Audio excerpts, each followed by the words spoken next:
What? Oh. Admit.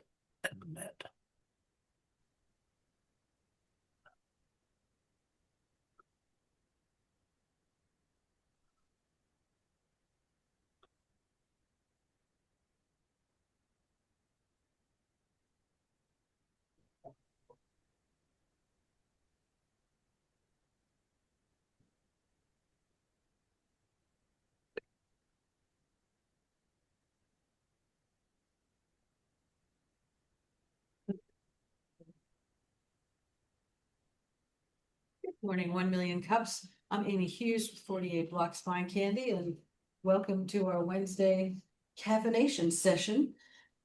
We do this every Wednesday at 9 a.m. And so thanks for joining us. Next slide, Maria.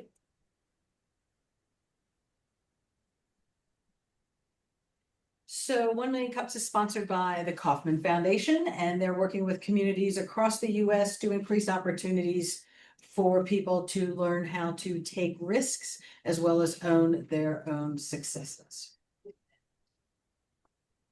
Next, please. So 1 Million Cups has both a national and a local mission, working towards creating consistent educational experiences. We are not traditional networking. We're not getting investor pitches here. This is to create true relationships, which, if you couldn't tell, for those of you that were in the room, if you're new to this group, you may have seen there's some unique relationships in there. Key pillars of 1 Million Cups. This is probably my favorite part. Presentations, not pitches. Authentic connections, not networking. And really that this is radically and intentionally inclusive. Next slide. Bring the computer. I can't see you. The computer, turn it up. What am I turning? The monitor. Flip the monitor. The camera, I can't see you. Can't see. No, I can see From the monitor, yeah. There we go. Better? Better. Okay. Nice to see you. If we have visitors, if you will raise your hand, if you're online, you can raise your hand using the reaction button. If you're here in the room, and we'll raise your hand and let us know. We'd like to give you 8 seconds to introduce yourself, your company, and how you learned about 1 Million Cups. I think Amy Lemon is new. You're Linda. Getting coffee. And if you're feeling shy, we can also do this again at the end and circle back. Paulette. Anyone online who is new? I think Paulette and Amy are new. Paulette, would you like to unmute yourself and introduce yourself? Good morning. I had to figure out where the raise your hand button was. So, good morning. I'm Dr. Paulette Hubbard. My company's name is Warrior in Her Truth. It's a nonprofit organization for female veterans. We provide holistic mental health care and services to female veterans. And I heard from you, Trudy Lawson. She is a member of 100 Million Cups. I think she's with the Loudoun County or Woodbridge chapter. I don't remember which. Welcome. Thank you. Amy, would you like to unmute yourself and introduce yourself and how you found out about it? Hi, my name is Amy Lemon. My company is Lemonade Consulting, and I help people downsize and deal with end-of-life issues after a bad diagnosis. Most of my clients are elderly. And I heard about this from my friend Colleen Perlman, and she just started something new called Thrive Alive, which is all plant-based cooking and eating. So she's highly recommended I try this out. So here I am. Welcome. Anyone in the room who's new to 1 Million Cups, or at least this group? We may have one or two, but in the coffee room. Okay, we'll do it. Next slide. Professor please. Coach. Hey, Amy, Hey, John. just relating to new people, Paulette is next week's presenter. She humbly didn't say, but welcome. I'm there. Well, we will look forward to hearing from you next week. Looking forward. Perfect. So if you have your phone with you, please scan the QR code to check in. By checking in, it gives us some credibility with Kansas City. So they know that the Fairfax chapter is the best chapter. And this will also allow us to collect swag for our presenters and other folks who are involved with the program. This QR code is also available later. I'll be using it later because I left my phone sitting next to my computer. You can see how we are trending. We aim for 20 to 25 people each week. So if you're getting things out of this, please invite a friend to join us next week or for a future session. This does not happen in a vacuum. We have an organizing team that works to find presenters, to promote this sort of mastermind session, as well as engage with other partners in the community. If you are interested in being more involved with 1 Million Cups, you are more than welcome. Please write the name or just type me into the chat, or you can shoot us an email as well.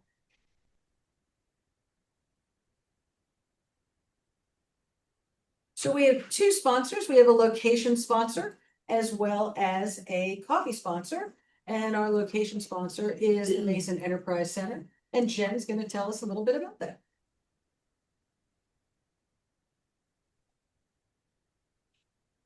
Standing on my tippy toes so it can be seen. Morning, welcome everybody, glad to have you here.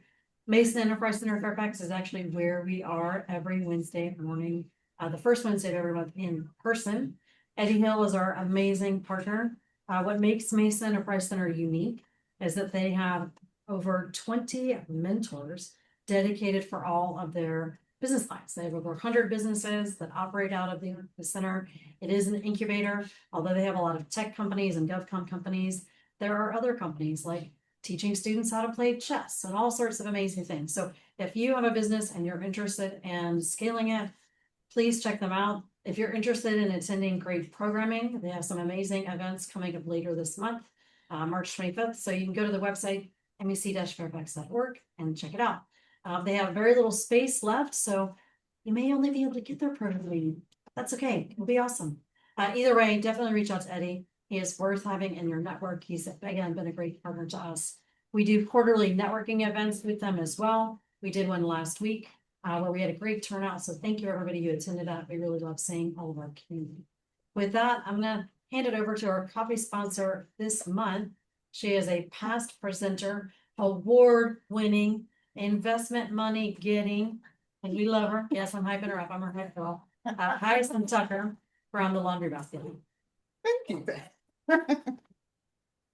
Good morning, everyone. It is so great to be here. As Jen has already mentioned, yes, I presented 3 times, but it's wonderful to actually be in person to see all the faces that I saw on the little boxes a couple of months ago. So once again, I am Hyacinth Tucker, and I'm the proud owner of the Laundry Basket. We are a platform that provides full service, on-demand, healthcare grade laundry, dry cleaning, and alterations straight to your doorstep, 7 days a week.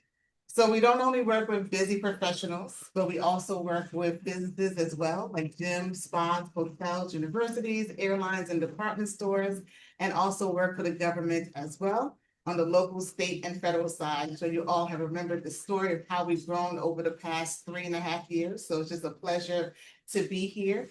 And so, of course, you can reach us at any time at laundrybasketdelivery.com or give me a call. Thank you. Thanks, Nancy. So how the meetings work. We will have our presenter, Mark, offering up his challenge, and once he presents, 8 minutes, we'll do a Q&A session afterwards where you can offer feedback on his presentation, not on the presentation, but on the challenge. We won't critique you. Feel free. We ask that you keep yourself muted during the presentation, also during the Q&A. Either Jen or Maria will unmute you when it's time to ask a question. And then we will take as much time as we possibly can to do that. We try to avoid should statements. You should do this, and try to be a bit more collaborative. We ask that you keep the questions concise. And same for you, Mark. Keep the answers concise because you're going to get a transcript of everything.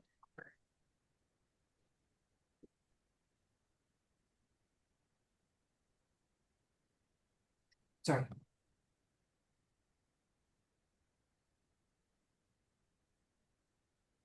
Mark, I believe it is all yours.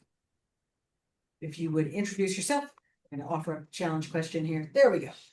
So Bacharach Cybersecurity Consulting, Mark Bacharach. Hi, good morning. See me all right on the camera? Or maybe there we go. Maybe that's fine. Okay, very good. My name is Mark Bacharach. I'm the managing partner for Bacharach Cybersecurity Consulting, and I'm here to talk about a favorite topic of everyone that they have, cybersecurity, which at times, unfortunately, may be relegated to the back room. But I bring up 3 points that I want to raise. One, I think that cybersecurity is about keeping business operations going, safe, secure, and uninterrupted. 2, there's an increasing effect of revenue and partnerships and that nexus with cybersecurity. And 3, while most companies cannot afford to have full-time staff on hand, they absolutely need to have a strategy, how they're going to navigate that, and they need some form of expertise to help them. And that's where we come in. Oh, sorry. There we go. Okay. So my question today is how to grow 10 small, medium-sized business customers and talk to them about their cybersecurity risks and the need for preventative measures so that they can be effective and thrive. A little bit about us, or me and my firm. We're basically former feds and military people, retirees that have spent careers doing this. So we have a lot of subject matter expertise. And I would say that 4 things from our core values: we absolute value trust and partnerships, critical to us. Domain mastery, we are experts in the field. We mission optimization, it's all about the business that we're supporting and getting the job done, not saying you can't do this, you can't do that. It's about what do you want to do and us helping you get there. And we also want to prevent train wrecks before they become a crisis. When did we start? We did a soft launch in October of this past year. And since then, we sort of forming, norming, and we're working on a LinkedIn launch actually this month, kind of much more focused with lots of articles and media and stuff like that. And then we got our first customer in October, and we've been working to grow since then. And where we operate, obviously we're in Fairfax, Virginia. We primarily DMV, but we can do a nationwide. So what's the problem that we're really trying to solve? As you see growing business, small business, they're faced these questions about, do you have, they have increasing demand to meet the cybersecurity requirements, whether it's with their insurance, whether it's with their partners, whether it's with their vendors, or maybe some other compliance requirement they have in the regulated industry. Yet they maybe don't have that dedicated, those people on staff, and they have gaps in their expertise, and that's where we come in. My firm, we have a lot. I don't want to talk about the years because there's ageism out there. Just kidding. But basically, we have a tremendous amount of experience where we can fill those gaps, help them navigate those questions, complete those deliverables. And it's clear that nobody wants to buy cybersecurity. In fact, it's probably a dirty word. It's more about talking about the triggers and talking about those things that they need to enable their business. And I'll briefly touch on those. So how do we generate revenue? Basically, there's a 3-tier model here. There's some entry-level services that we can provide that are demands that many small, medium-sized businesses in these regulated industries have, whether it's specific tasks like, again, insurance forms, compliance prep, audit requirements, or possibly vendor onboarding, third-party relationship partnerships that they need to process and go through. That's sort of the first entry phase. The second level starts to become advisory services. If there's successful engagement in round 1, we often find that there are openings where folks would say, oh, can you do this? Can you advise us on that? Can we bring on board maybe for a retainer of some form? We absolutely can. And then really where that starts to grow is project-based activities. So obviously spending a little bit more time with these organizations, starting to uncover potentially other issues that they need to address, and we can help them with those projects to satisfy and fulfill those requirements. So what's our value proposition that we offer? Well, definitely in terms of, I guess what I'd like to focus on a little bit is our unique value that we provide in particular is we're a smaller firm, so we don't have a lot of overhead costs associated that you see with our larger firms and competitors that we have out there. We feel like we can help organizations develop strong business resiliency, because at the end of the day, this is what this conversation is about. Sadly, most of these events or incidents, things you see in the paper, it's about people doing their work in the office. It's about them sharing emails and information and files and just doing their daily activities. And our goal is to help them improve their resilience by addressing those things, whether it's, and there's lots of ways we can do that. Again, we've got a tremendous level of experience that we have associated with this as a domain and how it interacts with business. And I would say the other thing is what makes us a little bit different is we have sat on both sides of the table. We've been both providers to people in our previous roles, whether it's in the military or in federal government, as well as customers, recipients of these kind of services where people are providing them to us for gaps that we had within our workforce. And it's through that process that we've gained tremendous insight and certain times frustrations, knowing that this is what we want, this is why we want it, and folks not delivering on that. And I would just say that, you know, again, being a small firm, partnership and long-term relationship, super important to us. Not a dollar today, but a long-term outcome tomorrow. So what's our target audience? Certainly growing organizations, a lot of professional services, whether they be accountants, lawyers, government contractor firms, and special, in particular in size, those that are small enough that, so I'm not talking about a 5-person startup because they're doing a whole bunch of other things, but someone, as you can see with some of the numbers in there, they're established, they're up and running, but they're acknowledging and recognizing some of their deficiencies, and they need some help to get them to improve, again, their resilience, their ability to develop revenue, gain partnerships, and support. And then from a social media perspective, we're certainly, as I mentioned earlier, we're on LinkedIn, working on, you know, I put Instagram up there, like for some other reasons about generating interest with people and seeing who we are. We're working on podcasts right now, both as interviewers and interviewees, to broaden our spread. And we have a slight web presence that we're looking to develop. And I think educational wise, that's obviously what is clear to me, is talking more and writing articles about things to generate awareness, and then maybe some understanding, like, oh, I'm not doing anything about that, you know, or maybe that could be a problem for me, and love to talk to Mark and his team about it.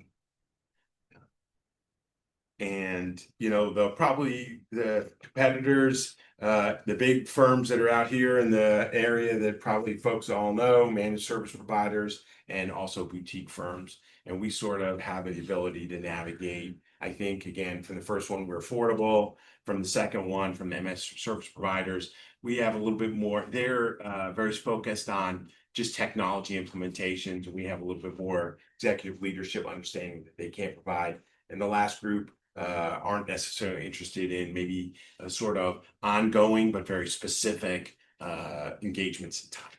So, and then how might we leverage our competitors? In particular, what we're interested in doing is either maybe partnering with some where they need some search support, need some help, also doing some technology development with them and maybe outreach, although there's a little bit of risk there in case they want to take that for themselves. So, but we're certainly willing to be bold. And then one thought I'll also throw out there too. Someone said to me, "Never give anything away for free." I'm not so sure about that. I question that, and I'd welcome the cracks input on that, because a great referral could result in a lot more work down the road. So that's my challenge. That's a little bit about me. Hopefully your eyes didn't bleed and that's the bad.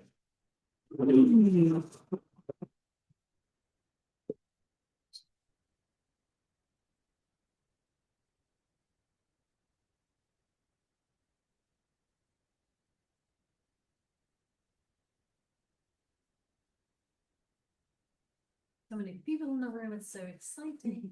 Makes me want to take a selfie. I'll refrain from the urge. If we want to stop sharing the screen, I did put the question in chat. What I would love to do is have just a reminder for new folks who have been here before. This is a Q&A, so we'll spend probably the next 30 minutes asking questions. If you need clarifying questions, offering suggestions, insights, etc. You can form a line. Some people have already started the line here in the room to make suggestions. Thank you, Simon. Hold on a second. Yeah, sure. So folks in the room, Maria is going to keep an eye out for you as well. You can raise your hand. You can wave vigorously, and we'll make sure we call them.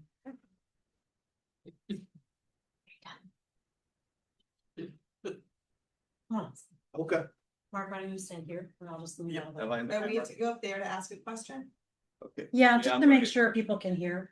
If you speak loudly, we can repeat the question too.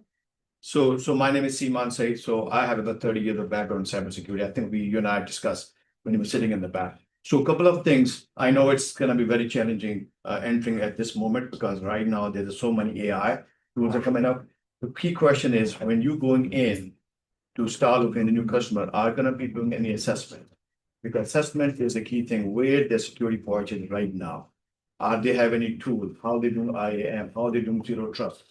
This is a whole new big field. It's not a small thing. You know that. You've been into that fight. The other thing is, do you sign up with EBA? Because if you sign up with EBA, which is right there next door, get your, I think it's the Virginia, but do you work with them? You'll see the contracts coming up. So we have two sides, one going after the contract yourself, one going with the customers. Get your all the other, and I can help you with that one because I did the same thing. The other thing is, are you going to be helping with RFP, the small company? Because they'd be eager to grow, like even for myself. If I'm going with the federal government, .gov, and oh, by the way, they will also give you .gov access to that one. So you can see the federal, you can see the Virginia contracts coming up. The other thing is RFP. With your background, if you can partner with a small company for RFP, even as a subcontractors, I think that'll be a win-win. So again, I'm here, we can have a meeting and we can do a lot of stuff. As I said, I have a wealth of information in cybersecurity. Okay, but thank you. Melinda. Any other questions in the room before we go into the Zoom room? Not yet. They're thinking. Simon, Not, like raise the not bar. really a question. Yeah, Tom, if you have a suggestion. Yeah, come on up. Just make sure you find yourself in the camera. In the camera, good luck. Hey, Mark. So, I'm Thomas Gadyamut, my computer guy. I'm an MSP and I'm not your competition because I like to work with cybersecurity guys, because I don't do cybersecurity. I do just the managed services. So it's something we can partner with. One thing that I've been focusing on as well is a lot of businesses think that since they have cyber insurance, we're covered, which is a big misnomer. They have to make sure that, they have everything in place that are the requirements for the insurance company before the insurance company will pay out in the event something happens. So I'd love to connect with you. Let's talk. Good. No, thank you. And that's a great, again, thank you for that, because also what a great topic to talk about in a podcast as an example. This is what it provides, this is what it doesn't provide, and this is where it goes again. Make sure you helps. Your camera is not the most cooperative. Just saying, Maybe. especially when people are. It's because we're hype challenged. There. Right, Melinda, why don't you go next? Just make sure you unmute. Got it. By the way, you're a little bit hard to hear. Mark, great presentation. And one of the things that has worked for me in my past, when I've gone after new business, and especially when I was getting started, was looking at my niches and the people I knew that I could work off of. So maybe there are people in your past military government experience that you've worked with that you can get to and go to them and say you're starting up a business, you're looking for referrals. Who does number one, who do they know that may have some voids in what they need help in, and ask them if they need any help. It's worked, and using your previous relationships will probably get you low-hanging fruit. You. Trevor Lansdowne and John Rudenberg. Oh, okay. I guess my comment would be really more focused on some of the marketing aspect, because as everyone's talked about, cybersecurity is a huge field and everybody's jumping into it. And so my recommendation would be to work with a marketing or brand manager that can help you really differentiate and identify clearly what your sweet spot is, but also what your value proposition is. Because it's a great value proposition that you presented, but it's the same as everyone else's. And so I would really try to find that one little nugget that's going to put you ahead of everyone else. And that would mean investing in working with some sort of brand marketing or that type of relationship. We did that and it was well worth it. Thank you. Rudenberg. Thank you. So Mark, thank you so much for your great presentation. You mentioned certain items during your presentation that are very relevant. You spoke about industries that have to comply or have to live with regulations, where this is a need, like a financial audit is required. The owner of the asset, the building, may have no interest in the audit, but it's required, and therefore there's a need. The government contracting industry and the managed services providers, because those who work on the systems of a government contractor, I believe, have to comply with something called CMMC, which you must be incredibly, I just went way beyond my knowledge base. Okay. Yeah, no problem. But it sounded good, huh? Seaman, not bad. Anyway, most important. So those organizations have renewal dates where they have to comply, I believe. So that becomes an amazing trigger. Of course, learning the renewal dates you can do through bringing it up in your blogs and stuff like that, or in your communications, and with a call to action, those kind of things, or running a survey of 100 people and asking that one among 3 or 4 questions, what's your renewal date? Publishing that survey to, you want 10. So let's be narrow, guy. Let's be narrow, GovCon, specific to renewal dates. Great insight. Let's make sure we keep our answers concise. Sure. That was no comments or reflection on you, Rudenberg. Nobody in the room believes me. They're laughing. Yeah. By the way, Mark, did you notice how I just get called by my last name? And when she tells me I sit. It's easy. Yeah. He calls me Dolphin, to be fair, okay? All right, James, why don't you? Really? Yeah, it's more a clarifying thing. Can you just give us a little bit of insight about what you're doing right now, right? In terms of how you're getting yourself out there, things that you're doing to generate awareness in general. Like what you see LinkedIn and Instagram, but what are you physically doing? That'd be helpful. Thanks, James. So right now, what I'm physically doing is actually, and again, thank you to 1MillionCups, is I have started to go through my Rolodex of my past life lives and trying to figure out of the over 1,000 names in this thing I carry around. People who have businesses, both small businesses and large businesses, talking about partnering with them. I have the question I posed in particular too about the free services. I tried a little bit with some folks where I gave some critical analysis, especially for advisory, that my second tier advisory roles. So someone asked me to look at their product. I looked at their product. I wrote them up like a 3-page, informal report. I sent it to them. They said, "Oh, this was really great. Love it. Can you give us some more?" So I said, I had a meeting with them, and then I said, I'd like to, how do we formalize this? How do we, create? And that's where they went almost a little bit dark, but that's okay. 1 hit and 3 is going to get me to the Hall of Fame, and the other 2 times going to strike out. So that's a little mix of a lot of BD right now, engagement both with small, large businesses, and partnering with companies that are in the field to create those partnerships. Because often on websites, when you look at them, you look at companies and say, who you partnered with. So if I'm a firm, you can see that. Yeah, got the hook. Sorry. Thank you. John Norris, coming up. I know, thanks. I'll go after you. I know nothing about cybersecurity, but what is the sales? What is the sales? Exactly, that's why I pay someone. What is the sales cycle like in terms of going through your phone? Like I understand you make a proposal or whatever. What is that sales cycle? Is it a 6-month sales cycle? I mean, are you prepared? You know what I'm saying?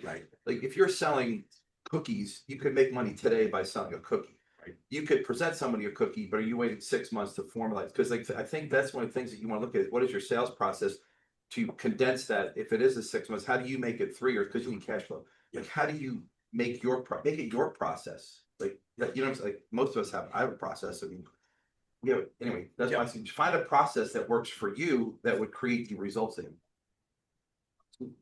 Thank you.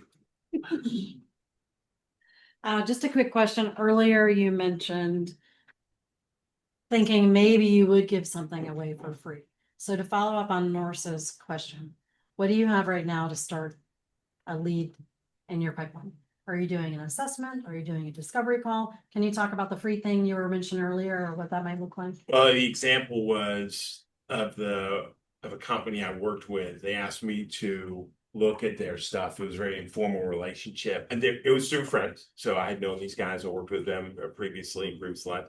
So look, we're starting this thing. We're doing this thing. So I did that with them. I probably know a dozen more people like that I was considering reaching out to say, I can do this for you guys. Oh, by the way, and would you be willing to let me do it for you? And but again, I've been cautioned by certain entrepreneurs who said, that could be a slippery slope for you because if you give something away for free that's at value, but anyway, so that is what I have contemplated is reaching out to some more folks with the intent that we'll do a home run job. No, the guy I gave initial work to, he said we made almost 10 changes to our software as a result of your inputs, which is making it better. So he clearly loved it, which is why he wanted to ask for more. So just to follow up to clarify, so one, a free assessment or something to attract people to your website. Yeah. Or a case study or a webinar that you do on a regular basis. What you're talking about, I think, is thinking through if you're building out evidence, which is what every entrepreneur needs to start, then you don't have to do it for free. You could say, I'm either going to give a discount or in whatever the transaction is, they need to give you something, whether it's testimonials, being part of a published case study, a white paper, or whatever. So make sure it's not free. Make sure you're getting what you want in return on whatever terms make sense for you. Very good. Okay. Come on in. Thank you. Hey, Mark. Hey, Matt. Great to see you again. Yeah, Thank you, sir. I'm gonna, like John said, I'm not a cyber guy, so maybe it was mentioned during the some of the acronyms that have been thrown out I here. apologize. Use your cyber. No, It's okay. I'm not sure if you thought or you maybe already doing this, but how about mining some databases where there's some trigger events that happened with certain companies, right? That they had a breach, for example, so something like that where you can practically reach out. And also if there is a replacement in a chief information security officer, for example, that could be a good venue to introduce yourself to a new incoming person while they're not sort of, flooded with a whole bunch of other competitors and things like that. So just a couple of thoughts. Love it. Yeah, thank you. I'm gonna have my seat over here. So I'm not. No, because I'm gonna pull you. Okay, all right. All right. So Mark, one thing I heard that you want to give a free service for some of your clients. I would say be cautious. Make sure you have a lawyer who, when you give it to them, because they're thinking if you give them something goes wrong, you're gonna be responsible for that. Make sure you have insurance. I can help you with that one. I know a company who does that. Insurance and have a lawyer. At least somebody look at what you're giving them. And you have a stamp on there, because if something goes wrong, and make sure you have a DA, that if something, this is just a free thing, you're on your own, otherwise you can get in trouble. Because if they have any attack going on, guess what they're gonna blame? You. The other thing is, keep an eye on a lot of other places where they expose who got hacked this week, right? Go after them. Because it means that's your first person to say, what happened? I had a guy at a big company, they had the ransomware attack. Guess what? There's an issue, which means they forgot something.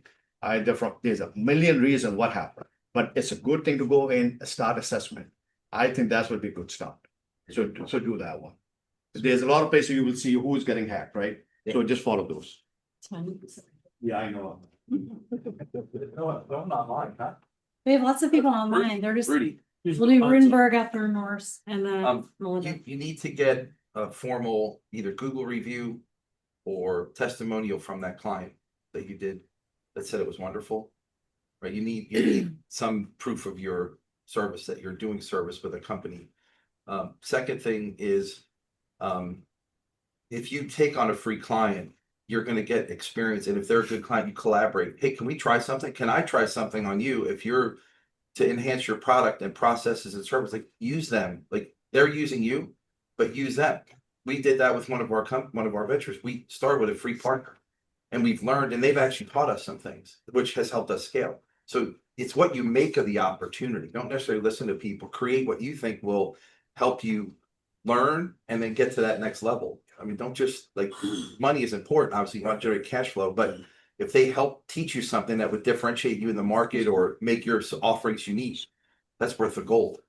I agree 100%. I think, and I've tried it on a separate venture activity where I've done lots of free stuff, but I feel like it helps tremendously with market development, product development, and understanding. So I agree 100%. I think you have a partner, right? Yes. I mean, I think just like you would do with a business with a partner, set expectations on here's what happens next. Just like if you have a free client, here's what this means, 12 months free, and then it moves to this, or 6 months discounted or whatever. But set the terms, don't leave it loosey-goosey. Yep. All right, John Rudenberg. So on the free stuff, I think having a questionnaire that you administer for free that identifies certain weaknesses, where you can go to them with a report that's bleeding red because there are so many leaks. Okay, that doesn't really require anything because based on your experience, you know where to look. That would be free. That's a come on. The second thing that I think is really important in your sales process is, and this is my question, who is really your buyer, not the company, but the nerdy person in that company of 50 people who really cares about this because they have a $1 million contract coming up for renewal. And if they don't comply with whatever the regs are, they can't get the $1 million renewal. And who is that individual? And that's who you need to be talking to. 100 of them. So describe that person. Briefly. Yep. So I would say that person is someone who is probably either a process owner inside the company, or as you mentioned, or could be a manager who, as you mentioned, also who maybe is running their proposal and knows that in order to achieve it and be successful, they have to meet certain hurdles and certain wickets. So I think, again, that's probably two examples right there. Okay. Let's go to Butera and then Melinda. Thank you. On this free stuff, I work in the association community, and one of the things I've learned is that you can do a lot of things for free, and sometimes it never converts into $1. So, when you do something free, try to get some little thing out of it, like a recommendation on a website, or a recommendation on LinkedIn, or a 30-second little video spot that you can put up where they recommend the work that you've done for them. Otherwise, it's far too often free means free forever to a lot of people. It's a balancing act that you have to work through. No, that's great advice. Thank you, Mike. Melinda, go ahead. Okay, a couple of things that all flow together. Have you thought of doing a weekly or monthly Zoom webinar or something for free? And or lunch and learns where companies are actually meeting live, because a lot of these organizations aren't just doing everything online. And my other note was there are also trade shows in your industry. Try to be a keynote speaker or a breakout session to help organizations figure out what they need, and that you can help them do that process. Get in front of people with other types of ways where you're going to find them out of the office. And that's why I was going to all of these different types of things. Yep. And if you need some help with that, for more ideas, let me know. Thank you. Yep. Yeah. No. No, you may not. Again? Again? Again? James, I was sitting here on my turn. No, go ahead. All right, so let's get this whole free thing out of the way. Yes, stop talking about free. Finish it. It's free is a way to generate a lead, period, right? And so my suggestion would be is that rather than you trying to figure it out there who has a need, would be write a thing. I don't know what the thing is. Write a 10-page cybersecurity white paper that deals with the things that you focus on with your ideal client. Go out to the world and say, hey, I got a thing. Here's what it does. Here's what it tells you. Who wants it? They'll put their hand up. That's someone that needs your help. You're not going to find them. You've got to let them find you. And I would suggest to you that's probably the first step, right? Is getting yourself and building authority and credibility into that space that you want to be in, Mark. But we just call it the raise hand strategy. Hey, I've got to think who wants it. And whoever wants it, generally they're going to have at least a problem or suspect they have a problem. That starts a conversation. Don't overcomplicate this. And the free thing is fine. Don't worry about it. Jen, Wait 1 second. We have some online. who has one? Yes. Oh. Yes, wait your turn. Hi, it's Latanya. Thank you so much, Mark, for your commitment to this. My quick question is 30 seconds or less. Please share your motivation for launching this. What inspired you to create this business? And then I have a follow-up. I would say that I know there's a need. I'm very qualified to provide it, and I have worked and served in government and military for my entire career, and I have an entrepreneurial bent that I want to do this. I want to make a little bit of money, help people in what they do, and that's why. So my follow-up is have a packaged, I'm thinking however you feel about your story, your Shark Tank kind of mini pitch, and with the webinar offering, I would love to see the word free eliminated and say, here is a gift and the value is this $1,000 webinar. So people can know the value of what they're getting.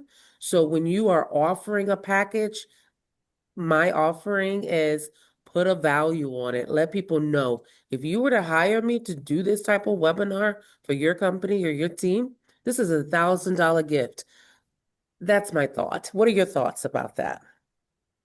I love it. I think it's good. I think the challenge that I'm well aware of, especially for small and medium-sized business, as some of their margins are pretty tight, and I've talked to a lot of friends that are in other fields, and they'll say, Mark, we'd love to hire you, we just can't afford it. So one of my challenges that I'm working through as well is creating some alternatives, lower cost alternatives through automation and other things as well for them. But I do love it, and I think, like all things, we all have to realize how much they cost. Sure, everybody may want to wear a Rolex watch, but they don't want to spend X hundred or $1,000. My friend is a little Timex baby that I've had for about 20 years. But anyway, I think it's important to understand the value of what you do, and the close tie-in with this. The freemium thought is that's what we all have to be very careful of when we offer it.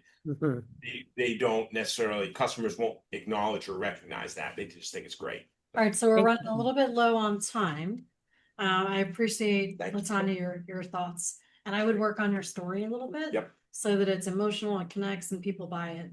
Not that you weren't convincing, but I think it can be even. I can be emotional. And I'm not asking you to cry, I'm just asking you to have some clear story. All right, we're gonna stay in Zoom for a minute, then we've got 2 people in the room, and then we'll start to wrap up. John Foster. Thank you, Jen. Mark, good presentation. Everybody knows the only thing I'm going to talk about is LinkedIn. I'm curious about your if you have a LinkedIn strategy or not. Just looking at your LinkedIn profile, there are a couple things that probably could be updated, changed. I also curious to know if you have a company page on LinkedIn. So, and for the man in the purple pants, I need that kind of branding. I have a personal page. We're actually this week developing the company page, and then strategy writ large, I think, is learning a lot about LinkedIn and the algorithm and the cycle and how it works. We're working on kind of a 52-week project plan, which would make all our eyes bleed about the importance of publishing either once or twice a week on Tuesday and Thursday to get the keep the heartbeat going. LinkedIn is a silent platform. I just want you to know. You with some of that. All right. Very good. Great job, Mark. Thank you. Rhea, and then Simone Levante. Hey there. So I think there may be a lot of business owners that fall into your sweet spot of 5 to 25 employees, but we're not technical. I live in the world every day of dealing with EPA, DOT, and fire code compliance. I know nothing about technology. So when I think cybersecurity, my frame of reference is completely different from yours. I think my website might get hacked. I have a web guy. So I think, so then I don't see that I would have a need for your services. I don't know if maybe you could illustrate, possibly like give me some, maybe present something like da da da da da. And when I think of cybersecurity, I think of IBMs get hacked. Right. Wells Fargo got hacked. They need a cybersecurity guy. So if a smaller business with 5 to 25 employees would need your services, I would love to hear maybe as part of your marketing thing, like this problem. Oh my God, this could happen to you, Rhea, even though you're not like, you would never really be an ideal target from a hacker or a cybersecurity event type thing. Because right now I don't have any understanding of how to relate where I would even want to pick up the phone and call you. So you seem like a luxury to me, as opposed to I must have you as part of like my keeping my business insured, because my exit plan is to get bought out by a private equity firm. I'm one of those trades that's a private equity sweet spot buyout with the HVACs and the plumbers in like 10 years. So like it was compelling to hear about the insurance compliance thing. Now I'm going, wait, what? Do I call my insurance company now? Like, do I, so that would be like great to help me as someone who's techno dumb And I just go, oh, let's let the web guy do it, but if you're different than a web guy, right? We need to know that as a business owner. Thank you. Thanks, Ray. Thank you. It's great. You know what? I'd love to talk to you more, just help you, give you some ideas to think about. Yeah. And others. Thanks. I think that was a perfect example of what she just said already, right? So how many computers do you have in your office? Can I ask? Three. Three? Three. Okay, so see, that's a perfect example right there. The question is, are they secure? These are endpoints. Are they, I don't know, my computer guy can do the password on those. Who can get in? What the website? Is it HTTPS? And I bought don't know. payroll on it. Exactly. So Yeah. Can you clarify, your target market is 25 to 250 employees. Right, not Yeah. 5 It's to 25. 5 to 25. 5 to 25. No, 5. No, Yeah, 5 to No. 25. So Let's clarify. yeah, clarify.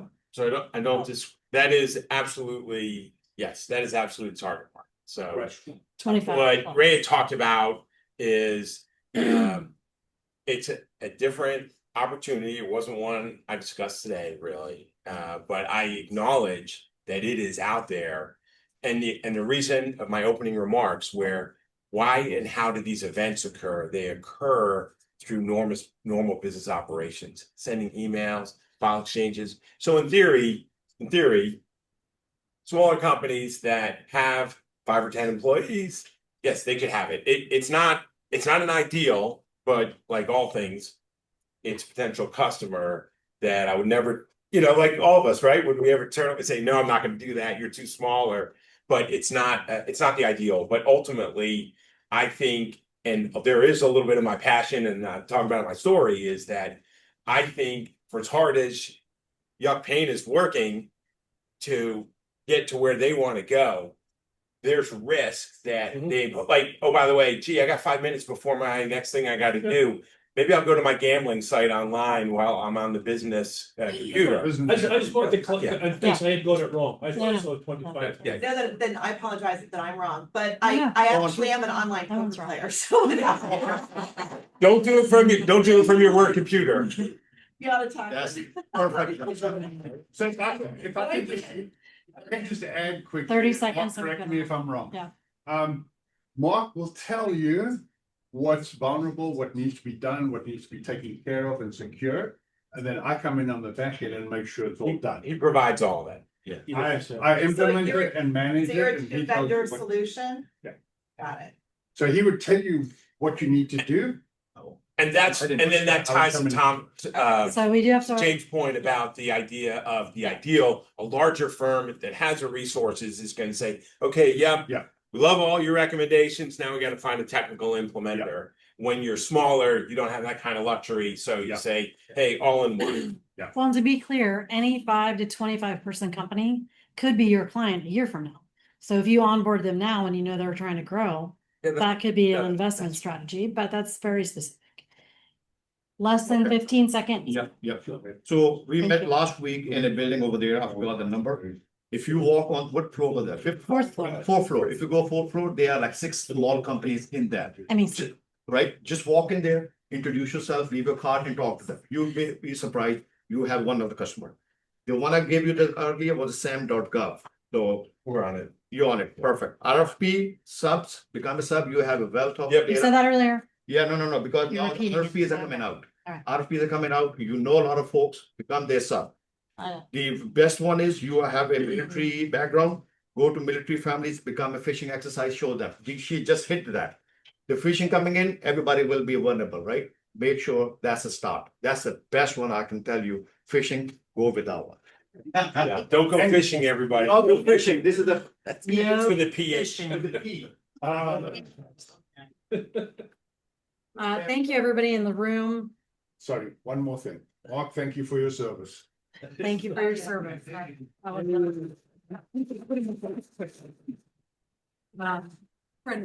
Thank you, everybody online. For folks online, please do make sure you put your contact info in chat and save the chat. I'm gonna turn it back over to Amy to wrap us up.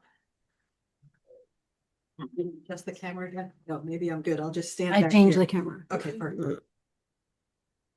So Mark, a final question for you. What can 1MillionCups do for you today? I think you've already done it, Amy. The feedback I've gotten is tremendous value and I put a very high dollar value to it. So I'm very grateful for all the candid feedback. So thank you very much. Thanks for presenting. And we hope we'll see you again. Absolutely. Next slide, please, Maria. So next week's presenter, I believe Paulette. we said is Colleen. Paulette. Paulette, I'm so sorry. So sorry, Paulette. But we do have openings for future presenters. So if you have a challenge as a business owner and we would love to hear the challenge and offer support for the new opportunity. Also, I believe on this slide, you can apply by scanning the QR code that's not my phone. You can scan the QR code that is on the slide if you're interested in presenting at a future Wednesday morning session. So upcoming events weekly on Thursday mornings is the Referral Network Alliance, BNI. You can get more information on that through the BNI chapter. Also, I think by contacting Jen, she can give you more information on that. We have an events page. Take a look and see what's happening there. We are thankful for the chambers. Number of our members are members in chambers as well. I just said to James, I ran out of coffee, and you're going to hear that in the next slide. If you didn't have a chance to check in, please use the QR code on this screen, and you can check in from there. And again, it just helps us with our numbers. So here's the presenter schedule. As we said, Paulette presenting next week, but you see we have some openings coming up. So if you have a challenge, we would love to help you with that. Let your network know about 1 Million Cups if you've enjoyed the time here today. If you haven't enjoyed the time, you can still let them know. But we are active on social media, and we always love new visitors. All of the links are in one place with the QR code at the bottom of this list. If you're here in the room, you're welcome to stick around a while, have a little networking time. If you're on Zoom, come join us next month in person if you are able to. First Wednesday of every month, we do a hybrid session. So thanks everyone for joining us, and we will see you next Wednesday. Hey, everybody in the room. Thank you. Thank you. Thank you, everybody. Thanks, John.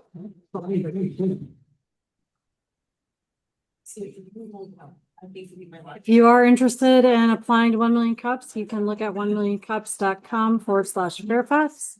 Don't forget to save the chat, and we'll see you all next week. Frudenberg, there were 15 people in the room. Well, that's great, but Only some four- of them are, I need to know the ones who aren't on, who didn't register. Yeah, perfect. That's great. That's all I need. That'll be it. I got the list. I don't know that it's totally full, but I'll send it to you. Okay. Hey, it's clear. I'll add 9. All right. Bye, everybody. Hey, Jen, I texted you for Paulette needs a link to the slides. Okay. Can you text me? Because I can't hear you. I did. Okay. Okay. All right. Bye, everybody. Thank you.